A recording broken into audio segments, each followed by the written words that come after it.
धन्यवाद बच्चों, और अभिभावक गण को मेरा प्रणाम, नमस्ते, गुड मॉर्निंग, सुप्रभात, सत श्री अकाल।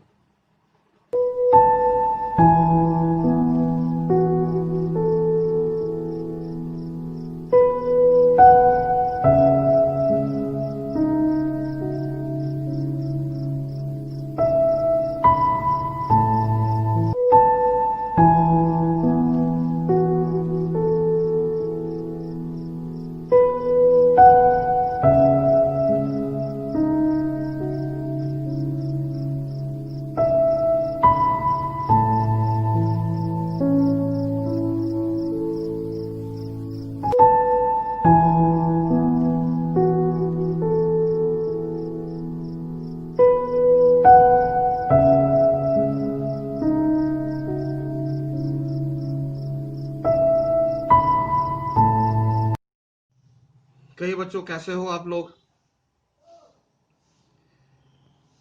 उम्मीद है आप लोग सही होंगे,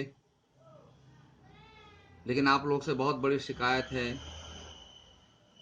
किसी की हो या ना हो, मेरी शिकायत है आपसे कि आप लोग मनोयोग से नहीं पढ़ रहे हो। बोले सर नहीं मनोयोग से पढ़ रहे हैं। वचनम किम दरिद्रम, बोलने में खर्च तो लगता नहीं, कुछ ही बोल देते हैं, मैं महान हूं, मैं सर्वश्रेष्ठ हूं, वगैरह वगैरह वगैरह वगैरह। आपका यह जो मेरी जो यह पीड़ा है, मेरा जो यह कष्ट है, मेरे भेजे गए एसएमएस में आपको एहसास हुआ होगा। ना भी हुआ हो तो चलो कोई बात नहीं, क्योंकि मेरा मानना है जब ईश्वर के प्रति कोई आस्था नहीं, उतना विश्वास नहीं, तो मैं एक बहुत मामूली सा शिक्षक हूं। लेकिन मेरा प्रयास है कि मैं अपना कार्य नहीं छोड़ूंगा। आप कुछ भी करो, जैसे भी हो, अपनी इच्छा के अनुसार करते रहो। खैर, मेरा वीडियो ही शिकायत से शुरू इसलिए कि मेरा यह मानना है और यह अनुभूति भी है कि, और मेरी आदत भी है कि मुझे जिससे शिकायत होती है मैं खुलकर रख देता हूं। उसे एहसास हो या ना हो, मैं अपनी ओर से आपसे शिकायत थी, मैंने आपको अपनी शिकायत कर दी। समाधान करो ना करो कोई फर्क नहीं पड़ता, लेकिन मैं अपनी ओर से समाधान करता रहूंगा, प्रयास करता रहूंगा, और आपको अच्छी बातें पाठ के आधार पर बताता रहूंगा। उसी क्रम में आप कक्षा 10 के लिए निकाल लीजिए साहित्य सागर, क्योंकि आप बड़े हो चुके हो, सबसे सीनियर मोस्ट विद्यार्थी हो, क्लास 10। आपका सौभाग्य है कि आप इस विद्यालय के सबसे वरिष्ठ कक्षा के विद्यार्थी में गिने जा रहे हो। तो शब्द तो वरिष्ठ है, बड़े हैं, लेकिन मेरा निवेदन है कि आप इसके गुणों को भी अपनाने का प्रयास करो, क्योंकि वास्तविकता शब्दों में नहीं, उसके छिपे अर्थों में होता है। और उसी अर्थ को बताने के लिए सभी शिक्षक वीडियो के द्वारा आपको समझाते हैं क्लास में, क्योंकि अगर शब्द ही पर्याप्त होते तो बुक तो आपके पास भी है, सबके पास है, आराम से हो जाता, कोई आवश्यकता नहीं पड़ती। लेकिन वास्तविकता यह है कि शब्दों के पीछे जो अर्थ होते हैं, वास्तविकता वही है, और उसी के रहस्यों को खोलने के लिए शिक्षक अपने विभिन्न तरीकों से, विधियों से आप तक आपको समझाने का प्रयास करते हैं। तो चलिए आइए, निकालिए साहित्य सागर के पुस्तक में पाठ 10, दो कलाकार। दो कलाकार मैंने 4 हो गया, दो कलाकार। पीछे के पाठों को आपने समझा, देखा, पढ़ा, और आपको क्लास 5, 6, 7 की तरह समझाने की आवश्यकता इसलिए महसूस नहीं करता हूं कि आप उनसे कहीं बहुत ऊपर आ गए हो, आप में विवेक जग गया है, ज्ञान बुद्धि की मात्रा बढ़ गई है, जिम्मेवारी उन लोगों से ज्यादा आ गई है। इसलिए मैं सीधे 3 बिंदुओं पर आता हूं। पाठ के शीर्षक की सार्थकता, दूसरा पाठ की मूल भावना, तीसरा पाठ की प्रासंगिकता। ठीक है, तो चलिए प्रथम बिंदु को लेकर के हम लोग चलते हैं। पहले पाठ के शीर्षक की सार्थकता। यहां पाठ का नाम है दो कलाकार। दो मीन्स दो, 1 2। कलाकार में दो शब्द हैं, कल जोड़ आकार। कल का मतलब टुमारो, फ्यूचर। आकार शेप। जो व्यक्ति चाहे जो भी हो, जो फ्यूचर को यानी भविष्य को एक शेप देता है, शेप देने का मतलब नए ढंग में विकसित रूप में प्रस्तुत करता है, करने की क्षमता रखता है, उसे कलाकार कहते हैं। जिससे हमारा भविष्य बदल जाए, जिससे हमारे भविष्य की जिंदगी में बदलाव आ जाए, उसे कलाकार कहते हैं। तो ऐसे दो कलाकारों की बात यहां कही गई है। अब दो ही क्यों, एक क्यों नहीं, चार क्यों नहीं, इस पर भी चर्चा करेंगे। तो दो इसलिए कि दुनिया में अगर किसी भी चीज को देखोगे तो बेसिकली दो ही भागों में बटा हुआ है, अच्छा बुरा, ऊंचा नीचा, आगे पीछे, अपोजिट वर्ड, है ना। ऊपर वाले के पास भी दो शब्दों वाला सिद्धांत है, जैसी करनी वैसी भरनी। वे दो ही। क्यों दो है कि दो में बड़ा आराम रहता है, बहुत इजी प्रोसेस है। अब उसमें भी सब डिवीजन करते जाओ, सब कैटेगरीज करते जाओ तो इतनी उलझने पैदा हो जाती हैं कि करना असंभव सा होता है। आप देख लो, भारत या किसी दुनिया का संविधान बनाया किसने? मनुष्यों ने। देश का कानून बनाया किसने? मनुष्यों ने। क्या वह कंप्लीट है? परिस्थितियों के अनुसार उसमें अमेंडमेंट होते रहता है, बदलाव आते रहता है। लेकिन ऊपर वाले का कानून क्या है? जैसी करनी वैसी भरनी। इसमें पहले भी वही था, आज भी वही है, कोई बदलाव नहीं है। क्यों? यही सच है, कोई बदलाव नहीं है, सिंपल फॉर्मूला है, जैसा करोगे वैसा भरोगे, दैट्स ऑल। सेम सिद्धांत पर पृथ्वी पर भी मनुष्य यानी मनुष्यों में जो ऊंचा होता है, जो हमारी जिंदगी को शेप देता है, पहले ही बताया, कलाकार आते हैं इस पर शब्द। कल को, कल मतलब future, not tomorrow. Tomorrow means you can find out the meaning. लक्षणार्थ, कल मीन्स फ्यूचर, कल क्या होगा? भविष्य। भविष्य को जो शेप देने वाला है, आकार देने वाला है, बनाने वाला है, उसे ही कलाकार कहते हैं। तो लोग, सर ये शेप देने से क्या कलाकार बनता है? मूर्तिकार, अब इसके भी अलग है, मूर्तिकार, चित्रकार, शिल्पकार, कथाकार, साहित्यकार, सब कार हैं। वो वाला कार नहीं, कार मतलब कल को आकार देने वाला, फ्यूचर को दिशा देने वाला, गाइड करने वाला। तो मन में प्रश्न होगा कि सर एक चित्रकार से हमारा फ्यूचर क्या बनेगा? ध्यान दिला दें, कोई भी चित्र हम अगर देखते हैं तो उस देखने से हमारे मन पर, दिल पर प्रभाव पड़ता है।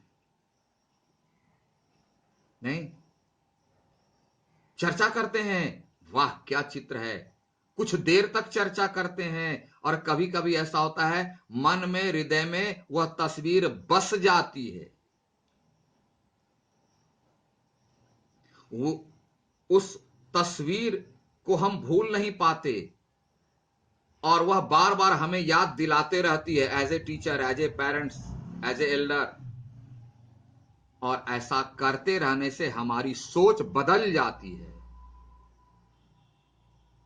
आ रही बात समझे? बहुत डीप वाली बात बता रहा हूं। किसी भी चित्र को, मूर्ति को, किसी की बात को सुनने से, देखने से हमारे मन पर, हमारे दिल पर, हमारे दिमाग पर भी प्रभाव पड़ता है।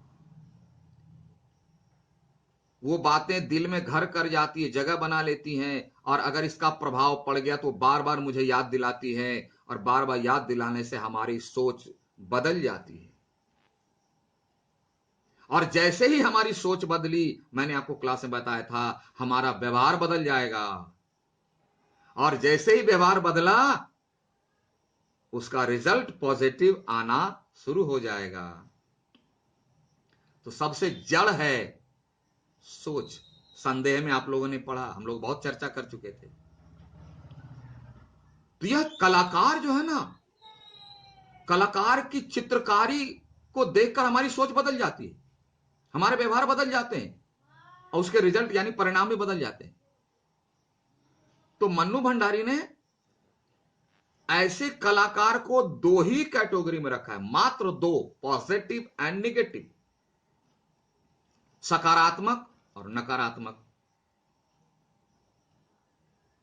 और लास्ट पॉइंट कि ऐसे ही दो कलाकारों की सोच को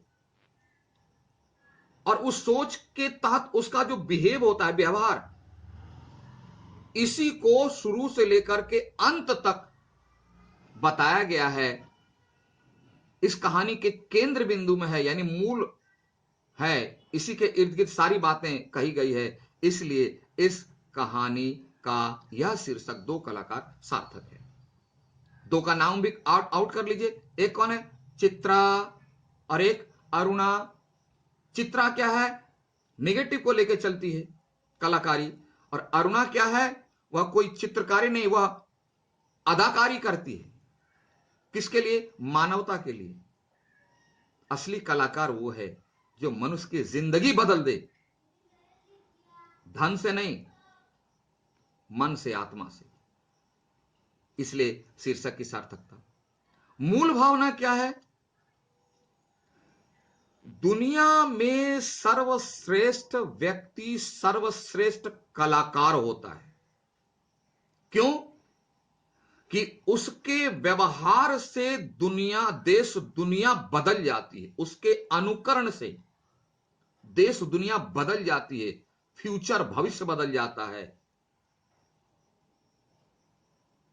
ऐसे दो में से एक को अपनाना चाहिए, यानी अरुणा जैसी महिला के व्यवहार को अपनाने से देश दुनिया बदल जाती है, पॉजिटिव।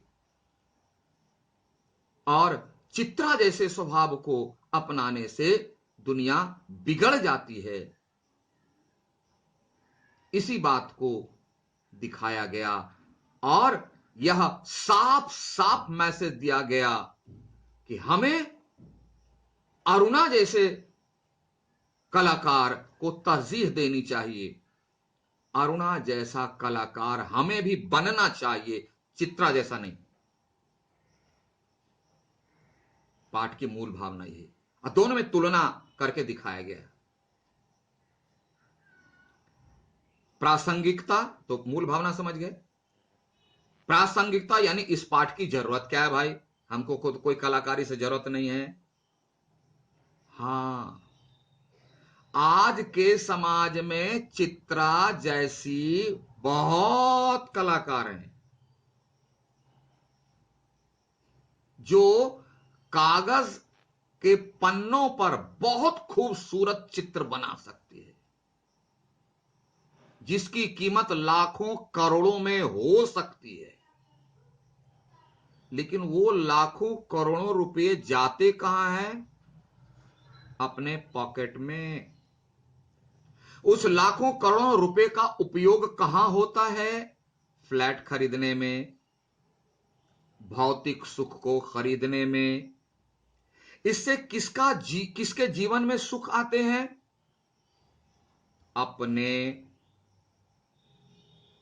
अपनों के जीवन में। अपनों में कौन है? मैं हूं, मेरी पत्नी है, बच्चे हैं, मामा, चाचा, छोटा सा परिवार। आज ऐसे लोग, बहुत ऐसे कलाकार हैं मैंने यहां तो नहीं, मैं एक मान लो एक छोटा सा उदाहरण दूं आपको कि देखो मैं अभी एक ड्राइंग कर रहा हूं, बहुत खूबसूरत ड्राइंग है। तुम लोग देख करके आश्चर्य हो जाओ कि विनोद सर आर्टिस्ट भी हैं, है ना। देखो मैं बना रहा हूं अभी, कितना सुंदर आर्टिस्ट है, मैंने कितना सुंदर आर्ट है। फिर से कर दिखाना, देखो। बोलो सर ये तो कुछ समझ में नहीं आया। बोला, अरे विनोद सर के आर्ट को तुम समझ लोगे क्या? विनोद सर बहुत हाई लेवल के आदमी है, बहुत हाई लेवल के हैं, सुपर। उनके हाथ से बना हुआ आर्ट कोई साधारण आदमी समझ सकता है क्या? तो मेरा जवाब है कि ऐसी कलाकारी की जरूरत क्या है मुझे, जो मुझे समझ में ही नहीं आती। जरूरत क्या है जो हमको खुद समझ में नहीं आ रहा है, उसकी जरूरत क्या है? और ऐसी कला ही लाखों में बिकती है। Presented and art bye mister Vinod. अरे समझने में नहीं आता हमको ये, लेकिन आदमी आज ब्रांड के पीछे जाता है ना, ब्रांडेड है वो, चाहे फोकसबाजी क्यों ना हो। तो ऐसे लोग हमारे समाज में बहुत हैं, और अगर प्रदर्शनी लगा दी जाए इसकी, है ना, art bye mister Vinod, mister Vinod कौन है, बहुत फेमस है, तो लाखों करोड़ों में बिक जाएगी। समझ में आए चाहे ना है। कंप्लान पीने से शरीर मजबूत बने या ना बने, हॉर्लिक्स बने, लेकिन हम लोग चर्चा करें भाई, रोज कंप्लान का एक बोतल हम पी जाते हैं, मालूम है। तो ऐसी सोच वाले लोग हमारे समाज में भरे पड़े हैं। अरुणा वाली सोच के लोग नहीं हैं। क्यों? कितना बेहतर होता सर, आप जो ये कागज के पन्ने पर जो आर्ट किए, जो समझ में भी नहीं आया, और उससे आप रुपया कमा लिए, तो ये कागज को खरीदने में 2 रुपया तो लगा होगा, 1 रुपया तो लगा होगा। इस पर लिखे होंगे आप कलम से, उसको 3 रुपया, 1 रुपया भी तो लगा होगा, 2 रुपया। काश ये 2 रुपया खर्च आप किसी भूखे पेट के लिए रोटी बनाने में किए होते, तो एक की जिंदगी बच जाती। वह कलाकारी अगर आप किए होते तो ज्यादा अच्छा होता। ये कागज के पन्नों को तो नष्ट कर दिया आपने, लेकिन इससे किसी का फायदा नहीं हुआ। तो यूजलेस वर्क को कलाकारी का नाम दे करके अपनी स्वार्थ सिद्धि करना, ऐसे लोग आज समाज में भरे पड़े हैं, लाखों हैं। अरुणा जैसी कलाकारा, हम तो उसको कहेंगे अदाकारा, यानी रोल करने वाली, कि एक अनाथ छोटे बिलखते बच्चों की मां बनकर उसकी जिंदगी को बदल देती है। असली कलाकार तो वह है जो किसी की जिंदगी में रौनक भर दे, कागज के पन्नों पर नहीं। और आज इसकी जरूरत है, क्योंकि आज लोग कागज के पन्नों पर पत्थर को कुरेद कर, कलाकारी दिखाकर अपनी स्वार्थ सिद्धि करने में, अपनी दौलत बढ़ाने में, अपना नेम फेम बढ़ाने में ज्यादा जुटे हुए हैं, ना कि एक गरीब मजदूर, बेबस, लाचार, भूखे पेट में रोटी देने के लिए, उसकी जिंदगी में रंग भरने के लिए, उसकी जिंदगी की तस्वीर को बदल देने वाला कलाकार आज नहीं है, जिसकी जरूरत है। और यही है इस पाठ की प्रासंगिकता। उम्मीद है कि दो कलाकार के शीर्षक की सार्थकता, पाठ की मूल भावना और प्रासंगिकता आपको समझ में आ गई होगी। और ना भी समझ में आए तो एक गीत है ना, तुमने बुलाया और हम चले आए रे। वीडियो को डाउनलोड कर लेना, नहीं भी डाउनलोड करो तो यूट्यूब में है, विनोद सर हाजिर हो, बटन दाबोगे हाजिर हो जाऊंगा, फिर से वीडियो चला के देख लेना। वीडियो खुद तो हम लोग तो आपके गुलाम हो गए। पहले तो पूछना पड़ता, sir when you will have free time, I have some problem, some doubts, special classes. अब तो कोई नहीं, अब जब चाहो तब, जहां चाहो तहां, एक क्लिक में सभी टीचर हाजिर हैं आप वीडियो के थ्रू। जितनी बार चाहो खटा लो। नहीं तो ना समझ में आए तो एक बार फिर से वीडियो चला के देख लेना। उसके बावजूद भी अगर दिमाग का दरवाजा ना खुले, तो सिर्फ और सिर्फ दिन के 1 से 2 बजे के बीच, क्योंकि हम भी इंसान है भाई, थोड़ा फ्रेश वगैरह होना पड़ता है। ठीक है, तो आज तक के लिए इतना ही। फिर हम लोग अगले क्लास में मिलते हैं पाठ के द्वारा इन बातों को समझने के लिए। Have a nice day. Thank you.